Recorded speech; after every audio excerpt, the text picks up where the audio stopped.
Hi everyone, in this video I'll show you how to get a Subaru Tribeca key replacement in case you lost all your keys or just want to have a spare set. In addition, I will go over key replacement cost, types of keys, coding information, and some great tips to save you a lot of time and money.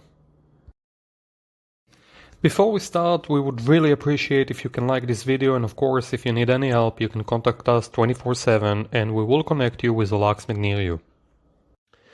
So, Subaru Tribeca has three types of keys, which are transponder keys or chip keys.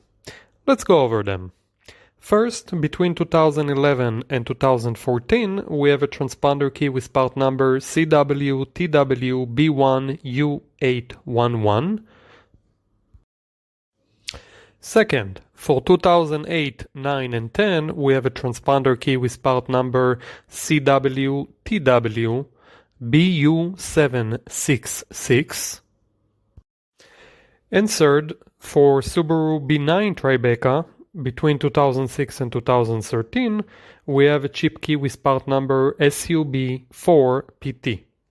All these keys must be coded on site with a special machine. Now it's time for tip number 1. There are many different key fobs and transponder keys that looks exactly the same. However, they have a different chip value inside them, and if you get the wrong key, you get the wrong chip. Wrong chip, and you will not be able to start the vehicle. So always remember to provide the locksmith or dealer either the exact year, make and model of your car, or the VIN number and the type of key you had. For example, 2014 Subaru Tribeca transponder chip key. Now let's go over Subaru Tribeca key replacement cost. You have three options to get a key replacement, and the price varies depending on where you get the new key. First, get a key online and then have a locksmith or dealer cut and program it for you. Second, call an automotive locksmith who can come and make you a key and code it on site. And third, tow the car to the dealer. Online, you can buy it for about $10, and including cutting and coding, you should pay total about $180. A locksmith should charge you about $200 for on-site service at your location, and the dealer about $250. The following is very important to remember. While some keys can be coded without a special machine, it is not the case here. Therefore, if you decide to buy a key online, you will have to contact either the locksmith or dealer to do it for you. You cannot do it yourself. Before we continue, a quick word about a spare key or a duplicate. Making an additional key when you already have a working key is much cheaper and faster. Therefore, we highly recommend getting two keys in case you lost all your keys, as the second key should cost less than half. Now, some tips to save you a lot of time and money. First, call a few locksmiths. Get a few quotes. This is very important, as some locksmiths are very busy on a given day and some aren't. Use it for your advantage.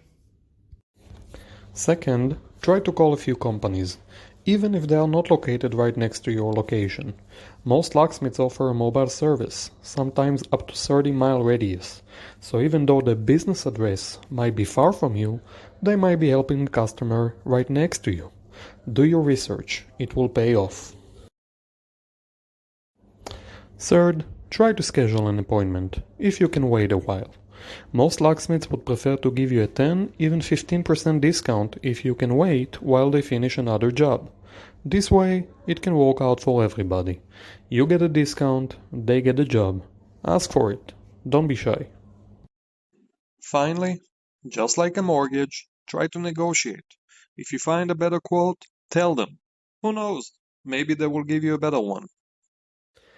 Now, regardless of which type of key you had, let's make sure you ask the dealer or locksmith for your key code, which can save you between $50 to $100 in case you need a new key in the future. Let me explain.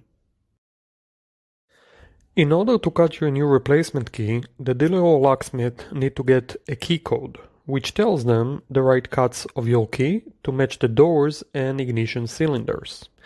This key code, of course, is unique to each car, and the dealer or locksmith have to pay about $50 to $100 to obtain it from the database.